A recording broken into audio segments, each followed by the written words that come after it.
How is it going again, my friends? All right, we're going to continue along with going through the Kavalan line, at least what's available here in BC. Today we are going to be getting into the Distillery Select No.2 from Kavalan, and wanted to provide you guys another interesting fact about Kavalan if you didn't know it. I mentioned briefly in my last video that a really important component of any whiskey is, of course, the cask. I think we all know that. If you've got a great cask, you have much more likely probability of making a great whiskey. If you have a great whiskey up the still and you've got a garbage cask, you're gonna have a pretty tough time making a quality whiskey.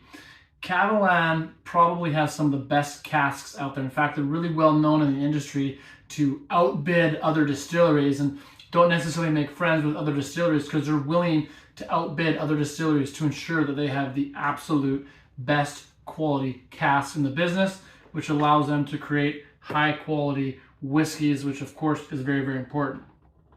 So today we're going to get into the Distiller Select No.2, Distillery Select. It's actually Distiller Select No.1, Distillery Select No.2. This is a very, very cool whiskey. Again, this particular product is aimed very much at the broader market in the whiskey world. It's designed to appeal to all senses. Coming in at a 40% ABV as well. Different than the Distiller Select 1, but comes in at the same price point, so it's a very affordable, really nice whiskey. And this is going to appeal to perhaps different people than the original Distiller Select 1 would appeal to. So take a quick look. Really, really nice. Nice, beautiful golden color on this one. Hard to go wrong with the color, but very nice. Again, none of their product is no color added. It's all non-chill filtered, no color added. So it's, some of you like that. I definitely think that's a good thing, but it's a natural whiskey the way it's made. So let's start with the nose. Let's see what we get on this baby.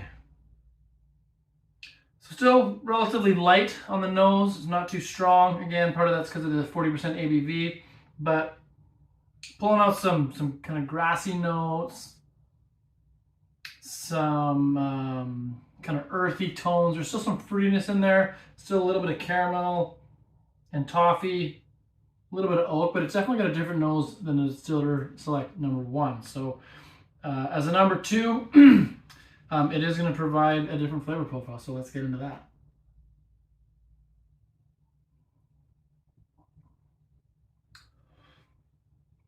So right off the top, again, it's a very, very smooth, very easy to drink whiskey. It goes down very nicely. This one here is giving you some more kind of earthy tones, some grassy tones. You still get some of the fruitiness on there. It's a little bit more subtle. This one's not quite as sweet. So if you like more of that kind of earthy, grassy type notes in your whiskey, this one will probably work well for you. But it still does have some sweetness in there.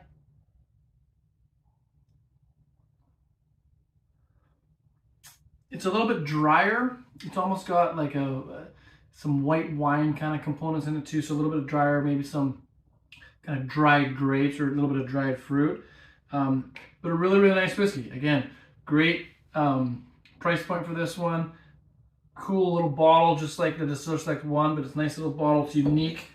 And again, if you're looking for something in your whiskey collection that's a beautiful whiskey, but maybe not a Scottish or an Irish, this is definitely one that might work for your collection. So I'll get you some full tasting notes here shortly. Cheers.